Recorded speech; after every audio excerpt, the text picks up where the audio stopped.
حضرت سوال یہ ہے، ہم نے کبھی یہ نہیں سنا کہ کوئی حکومت کسی مذہبی فرقہ کو اقلیت یا غیر مسلم قرار دے۔ میرا خیال ہے کہ پاکستان میں احمدی مسلمانوں کو اس لیے غیر مسلم قرار دیا گیا ہے کہ احمدی مسلم تعلیم یافتہ ہیں اور خدمت خلق کے ذریعے پاکستانی عوام کے لیے بہتر ثابت ہو سکتے ہیں۔ اس لیے ملکی اور غیر ملکی حکومتیں یہ نہیں چاہتی کہ احمدی مسلم یہ کام کر سکیں۔ کیا یہ میرا خیال درست ہے یا کوئی اور وجہ ہے؟ 100% درست ہے۔ اصل بات جیلسی ہے۔ دیکھیں، آپ مسلمانوں میں سے علماء کی وہ تحریک جو خالصتاً احمدیت کی مخالفت پہ شروع سے وقف رہی ہے، ان کی تاریخ کا مطالعہ کریں۔ وہ ہر کوشش کے بعد، اپنی ناکامی کو محسوس کرنے کے بعد یہ سمجھ چکے کہ جو ہتھیار ہم نے احمدیت کو روکنے کے لیے استعمال کیے وہ کارگر نہیں ہوئے، احمدیت اس سے باہر نکل گئی، اور ان کا ایٹیچیوڈ سٹف ہوتا چلا گیا، اور زیادہ سٹف ہوتا چلا گیا، یہاں تک کہ انہوں نے سوچا کہ اگر قانون ملکی قانون ان کو غیر مسلم قرار دے دے تو اتنی بڑی دیوار حائل ہو جائے گی ان کے ارد گرد کہ کوئی مسلمان سوچ بھی نہیں سکتا کہ اس دیوار کو پھلانگ کر پھر احمدیت میں داخل ہو۔ یہ بہت صحیح تجزیہ آپ نے فرمایا ہے۔ یہ دیکھنے کی وجہ، ان کا یہ مقصد نہیں کہ خدمت خلق نہ ہو، ان کا مقصد یہ ہے کہ ایک ایسی جماعت جس کے اندر کردار ایسا پیدا ہو چکا ہے جو اپنے کردار سے کھینچتی ہے، اور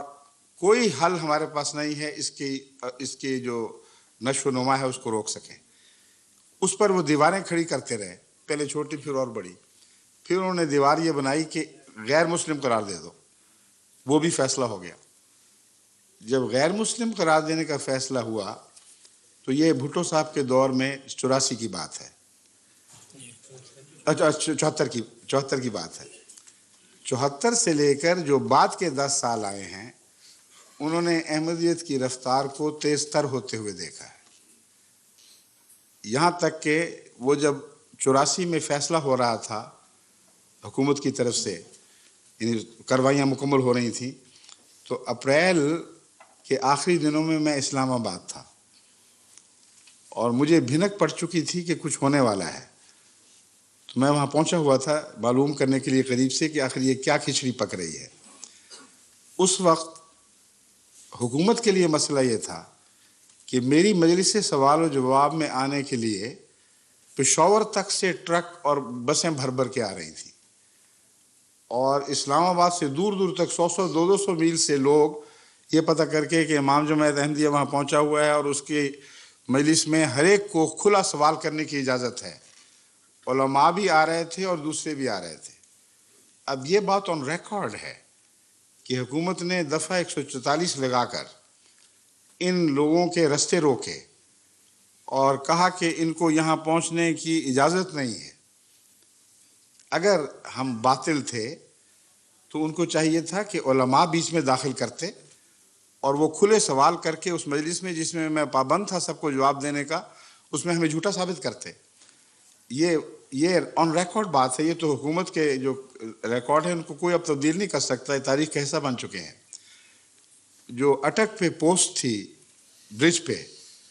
اس پر 3 بسیں پٹھانوں کی واپس کی گئیں جو قبائلی علاقے سے یا دوسری جگہوں سے اس مجلس میں شامل ہونے کے لیے آ رہے تھے، لیکن کمزوری کا حال یہ تھا کہ پھر بھی مسجد بھر جاتی تھی اور اچھل جاتے تھے لوگ باہر۔ حالت یہاں تک پہنچی، میرے پاس اس کی ریکارڈنگ ہے بڑی دلچسپ، کہ میں نے کہا کہ جس ملٹری کے حوالے سے احمدیت کو دراصل غیر مسلم قرار دیا گیا ہے، یعنی اسلام سے باہر قرار دیا گیا ہے، وہاں مجلس لگنی چاہیے۔ چنانچہ وہ جو ملٹری کا دائرہ ہے راولپنڈی کے سے ایک طرف، کیا علاقہ وہ کہلاتا ہے جو پشاور روڈ کے ارد گرد ہے، ہاں کینٹ کا علاقہ، وہاں مجلس لگائی، وہاں ان کے جرنیل آئے، وہاں ان کے بریگیڈیئرز آئے، وہاں ہر طبقے کے افسران آئے، ان کی ریکارڈنگ ہوئی اور وہ ویڈیو ہمارے پاس محفوظ ہے۔ وہ افسران جنہوں نے شروع میں بڑھ بڑھ کر سوال کیے اور ثابت کرنا چاہا کہ حکومت نے جو اقدامات کیے تھے وہ درست تھے، میرے جواب کے آخر پر بعض ان میں سے آپ کو روتے ہوئے دکھائی دیں گے، اور ایک بھی سر نہیں تھا آخر پہ جو یوں ہل رہا تھا، سب تائید میں ہل رہے تھے۔ یہ وہ چیز تھی جس نے پینک کریٹ کی ہے، اور وہ فیصلے جو ہو سکتا ہے کچھ تاخیر سے ہوتے، وہ افراتفری میں جلدی کیے گئے ہیں۔ پھر تو اصل بات یہ ہے کہ مخالفت، یعنی علماء کی طرف سے جو مخالفت ہوا کرتی ہے الہی جماعتوں کی، اس کی دراصل بنیاد عقیدے کے اختلاف سے بڑھ کر جیلسی پر ہوتی ہے، اور یہی مخالفت کی وجہ حضرت مسیح کے زمانے میں موجود تھی، ورنہ کون سا ایسا عقیدہ آپ نے پیش فرمایا تھا جس پہ قیامت برپا ہو جاتی؟ یہی تھا نا کہ ایک گال پہ تھپڑ مارو تو دوسرا آگے کر دو، اس میں کون سی خطرناک بات ہے؟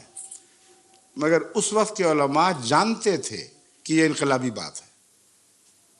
حالات ایسے پک چکے ہیں کہ اب یہی عقیدہ ہے جو پنپے گا، اور ظلم کا عقیدہ اب نہیں چل سکتا۔ وہی صورتحال احمدیت نے عملاً اسلام کے دائرے میں پیش فرمائی، اور اس سے گھبرا کر علماء نے ایک کے بعد دوسری کوشش کی۔ پھر زیاد صاحب تشریف لے آئے اور یہ واقعہ ہو گیا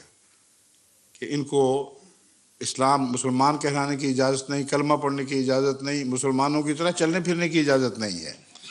مسجد کو مسجد کہنے کی اجازت نہیں، اذان دینے کی اجازت نہیں۔ یہ سب کچھ کیا نا۔ یہ کرنے کے بعد عملاً کیا کیا؟